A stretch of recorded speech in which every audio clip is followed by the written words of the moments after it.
Chers amis, nous entrons dans la période estivale et permettez-moi, sur les 6 premiers mois, de faire un petit peu le bilan de la délégation française FN-RBM au Parlement européen.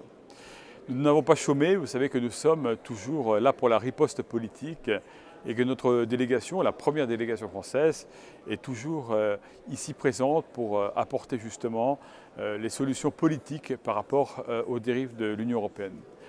Deux sujets très importants. Le premier concernant le commerce international. Aujourd'hui, il est vrai que nous sommes confrontés ici à l'Union européenne face à des dangers qui menacent directement notre économie. Et c'est pour ça que, notamment en commerce international, j'ai pu participer avec mes collègues sur le fait qu'il fallait s'opposer à tous les nouveaux traités qui se présentent. On vous a beaucoup parlé du traité CETA avec le Canada, on vous a aussi beaucoup parlé du funeste traité transatlantique, mais aujourd'hui il y a encore un nouveau traité qui s'annonce, c'est celui avec la Nouvelle-Zélande et l'Australie. L'Australie et la Nouvelle-Zélande sont deux grands pays agricoles. La Nouvelle-Zélande est aujourd'hui peut-être devenue le premier pays producteur de lait et la Nouvelle-Zélande est un pays justement sur lequel il y a une véritable concurrence qui s'exerce contre nos producteurs européens. L'Australie est un grand pays producteur de céréales, de bovins et donc ce nouveau traité malheureusement signe une fois de plus, pas par petits pas, sur la difficulté que vont rencontrer nos agriculteurs européens à pouvoir vivre de leur outil de travail et en plus pollués justement par ces nouveaux traités qui vont affaiblir un peu nos positions économiques. Il y a eu également, durant ces 6 premiers mois 2017 au Parlement européen, un autre grand sujet qui a été celui de la Turquie. Alors la Turquie, en France, nous sommes très sensibles justement sur l'impact de la Turquie dans l'Union européenne. Et en janvier, nous avons gelé au Parlement européen l'adhésion de la Turquie à l'Union européenne. Néanmoins, mes amis, soyons toujours vigilants. La Turquie, malheureusement, veut toujours entrer dans l'Union européenne.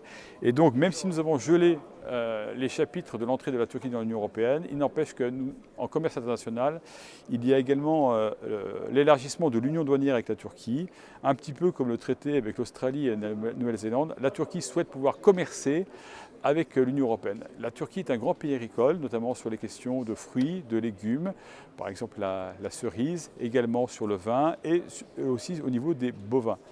Et donc le danger, c'est que d'un côté, on nous dit « mais non, la Turquie ne rentrera pas dans l'Union européenne », de l'autre côté, on continue à mettre en place cette union douanière élargie avec la Turquie.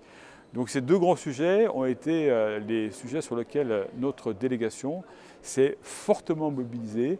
Ici, nous sommes la seule résistance. Vous savez que nous sommes 8 groupes au Parlement européen, que le groupe Europe des Nations et des Libertés est le plus petit groupe au Parlement européen, mais certainement le plus politique.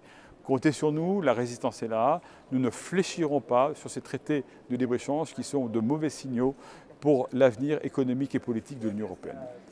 Et puis, comment ne pas aborder la fin de mandat pour Marine et Louis Alliot. Vraiment, on les félicite de leur élection à l'Assemblée nationale. Mais j'ai un petit pincement au cœur pour vous dire que Marine Le Pen et Louis Alliot ont vraiment été deux grands députés ici au Parlement européen. Marine, toujours dans la riposte politique face au Juncker, Verhofstadt, Weber, etc. Et puis Louis, très investi aussi dans le contrôle budgétaire.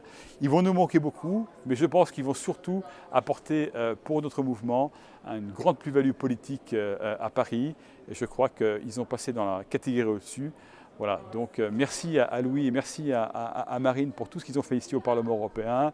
Et puis à bientôt, chers amis, à la rentrée pour de nouvelles informations sur notre délégation à votre service.